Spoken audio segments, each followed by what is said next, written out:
Praise the Lord. பாம்புகளையும் தேள்களையும் மிதிக்க உங்களுக்கு அதிகாரம் கொடுக்கிறேன் என்று இயேசு ஏன் சொன்னார் என்பதை பார்க்கலாம். பிரசங்கிக்கவும் குணமாக்கவும் பிசாசுகளை திரட்டவும் இயேசு 72 சீஷர்களை அனுப்பினார்.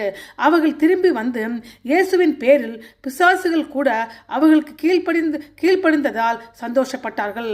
அதற்கு பதிலளிக்கும்படியாக இயேசு, சாத்தான் மின்னலை போல வானத்திலிருந்து விழுகிறதை கண்டேன் என்று கூறினார். அதாவது சீஷர்களாக நீங்கள் பிசாசுகளை துரத்தும் போது சாத்தான் தனது அதிகார இடத்திலிருந்து கீழே தள்ளப்படுவதை குறிக்கும் அளவுக்கு ஒரு பெரிய ஆவிக்குரிய வெற்றியை கண்டேன் என்று இயேசு குறிப்பிடுகிறார்.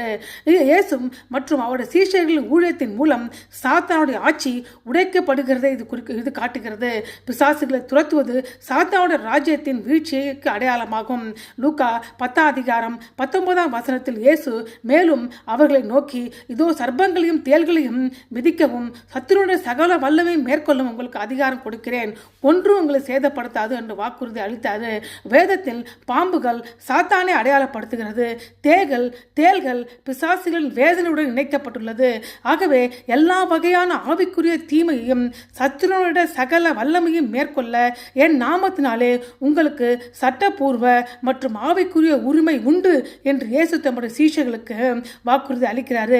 இது ஆவிக்குரிய அதிகாரத்தையே பிரதிபலிக்கிறது. சொல்லர்த்தமாக பாம்புகளையும் தேள்களையும் கையாள்வதை குறிப்பிடவில்லை. தீய சக்திகளுக்கு எதிராக நிற்க இயேசு நமக்கு அதே அதிகாரத்தை கொடுத்துள்ளார்.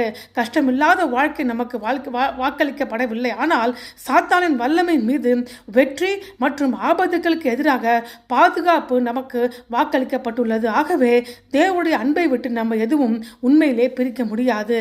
எனவே தீய சக்திகளை எதிர்க்க ஜெபம், தேவனுடைய வார்த்தை, விசுவாசம் மற்றும் இயேசுவின் நாமத்தை பயன்படுத்துவோமாக. சாத்தான் தோற்கடிக்கப்பட்ட எதிரி. எனவே பயப்பட தேவையில்லை. ஆனால் கிறிஸ்துவின் அதிகாரத்தில் உறுதியாக நின்று வெற்றி பெறுவோமாக. ஆமென்.